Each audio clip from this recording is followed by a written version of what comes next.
Bismillahirrahmanirrahim. Assalamualaikum warahmatullahi wabarakatuh. Selamat pagi anak-anak. Bagaimana kabarnya hari ini? Baik, di sini Ibu akan perkenalkan diri terlebih dahulu ya. Nama saya Nur Aini Stianing Tias, biasa dipanggil Aini. Saya dari jurusan Pendidikan Agama Islam semester 7. Saya berasal dari Sukoharjo. Dan di sini saya sedang belajar untuk mengajar pada mata pelajaran Al-Quran Hadis, dan saya berasal dari kampus UIN Raden Mas Said, Surakarta. Kali ini kita akan belajar pada bab 2, yaitu tentang berbagi infak dan sedekah dengan ikhlas yang terdapat pada Quran Surat Al-Fajr ayat 15-18 dan Quran Surat Al-Baqarah ayat 254 dan 261.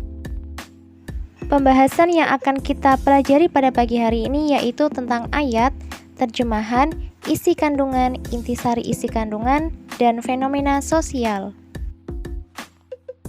Baik anak-anak, di sini Ibu akan bacakan ayatnya dulu ya. A'udzu billahi minasyaitonir rajim. Bismillahirrahmanirrahim. Fa'ammal insanu idza mabtalahu rabbuhu fa'akramahu wa na'amahu fayaqulu rabbi akraman wa amma idza mabtalahu faqadara 'alaihi rizqahu fayaqulu rabbi ahanan kalla bal la tukrimunal yatim wa la tahadduna 'ala ta'amil miskin. Shadaqallahul adzim. Yang artinya, maka adapun manusia apabila Tuhan mengujinya lalu memuliakannya dan memberinya kesenangan, maka dia berkata, Tuhanku telah memuliakanku. Namun apabila Tuhan mengujinya lalu membatasi rezekinya, maka dia berkata, Tuhanku telah menghinaku. Sekali-sekali tidak, bahkan kamu tidak memuliakan anak yatim, dan kamu tidak saling mengajak memberi makan orang miskin. Yang selanjutnya kita akan membahas mengenai isi kandungan. Ayat ini dijelaskan bahwa kecenderungan manusia itu merasa mulia dengan rezeki yang diberikan Allah dan merasa dihina jika sedang diberi kesempitan rezekinya. Padahal tidak demikian. Harta itu hanyalah sebuah ujian dan cobaan bagi mereka. Hendaknya kita bersyukur saat diberi keluasan rezeki dan bersabar saat diberi kesempitan rezeki. Allah memerintahkan kepada kita agar memuliakan dan menyayangi anak yatim dan juga memperlakukannya dengan baik. Dan juga Allah memperingatkan agar kita semua untuk menyeru dengan memberikan makan kepada anak yatim.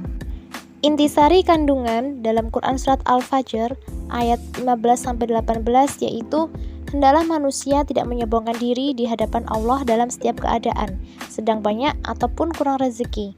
Yang selanjutnya yaitu hendaklah manusia senantiasa bersyukur dalam keluasan rezeki dan bersabar dalam kesempitan rezeki. Dan yang terakhir yaitu hendaklah manusia menyantuni anak yatim dan menyeru untuk memberi makan kepada orang miskin. Contoh perilaku yang sesuai dengan Quran Surat Al-Fajr ini yaitu di antara lain bersyukur saat mempunyai uang banyak, tidak marah-marah saat sedang tidak punya uang, dan memberikan baju yang sudah tidak kita pakai namun masih layak pakai ke anak yatim, dan memberikan sedikit uang jajan kita kepada anak yatim. Terkait pembahasan pada Quran Surat Al-Fajr, apakah sudah paham anak-anak? Baik, kita lanjutkan pada ayat selanjutnya yaitu Al-Baqarah ayat 254. Di sini Ibu membacakan ayatnya terlebih dahulu ya anak-anak. A'udzu billahi minasyaitonir rajim. Bismillahirrahmanirrahim. Ya ayyuhalladzina amanu anfiqu mimma razaqnakum min qabli ayyatiya yaumul la bay'un fihi wala khullatun wala syafa'ah wal kafiruna humudz zalimun. Shadaqallahul adzim. Yang artinya, wahai orang-orang yang beriman, infakkanlah sebagian dari rezeki yang telah kami berikan kepadamu sebelum datang hari ketika tidak ada lagi jual beli, tidak ada lagi persahabatan, dan tidak ada lagi syafaat. Dan orang-orang kafir itulah adalah orang-orang yang zalim. Yang selanjutnya kita akan membahas mengenai isi kandungan. Allah memerintahkan kepada kita untuk menyeru orang-orang yang beriman agar menafkahkan hartanya, baik sedekah maupun zakat, sebelum datangnya hari kiamat.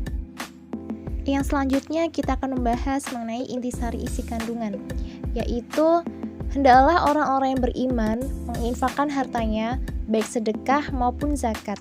Yang selanjutnya yaitu hendaklah orang-orang yang beriman bersegera dalam berinfak sebelum datangnya hari kiamat. Dan yang terakhir yaitu hendaklah meyakini bahwa kelak di hari akhirat itu hanyalah amal salih yang dapat menolong kita semua. Contoh perilaku yang sesuai dengan Quran Surat Al-Baqarah ayat 254 yaitu diantara lain memberikan sedikit uang jajan kita kepada pengemis, berlomba-lomba dalam kebaikan, dan berbagi makanan ataupun pakaian yang sudah tidak kita pakai kepada orang-orang yang membutuhkan. Yang selanjutnya kita akan membahas Quran Surat Al-Baqarah ayat 261. Baik anak-anak, di sini ibu akan membacakan terlebih dahulu ya. A'udzu billahi minasyaitonir rajim. Bismillahirrahmanirrahim. Mathalul ladina yunfiquna amwalahum fi sabilillahi kamathali habbatin ambatat sab'a sanabil. Kamathali habbatin ambatat sab'a sanabil fi kulli sumbulatin mi'atu habbah. Wallahu yudha'ifu liman yasha'. Wallahu wasi'un alim. Shadaqallahul adzim. Yang artinya perumpamaan orang-orang yang menafkahkan hartanya di jalan Allah seperti sebutir biji yang menumbuhkan 7 tangkai. Pada setiap tangkainya ada 100 biji, dan Allah melipat gandakan bagi siapa yang Dia kehendaki. Dan Allah Maha Luas, Maha Mengetahui. Yang selanjutnya kita akan membahas mengenai isi kandungan. Allah memberikan perumpamaan apabila seorang hamba menginfakkan hartanya dengan ikhlas di jalan Allah, maka Allah akan membalasnya sampai 700 kali lipat. Yang selanjutnya yaitu kita akan membahas intisari isi kandungan. Allah akan melipat gandakan pahala sampai 700 kali lipat bagi orang-orang yang menginfakkan hartanya, dan Allah akan membalas kebaikan di dunia maupun di akhirat. Contoh perilaku yang mencerminkan Quran Surat Al-Baqarah ayat 261 di sini yaitu diantara lain apabila kita bersedekah 100.000 kepada orang miskin yang membutuhkan, maka Allah akan melipat gandakan menjadi 700 kali lipat.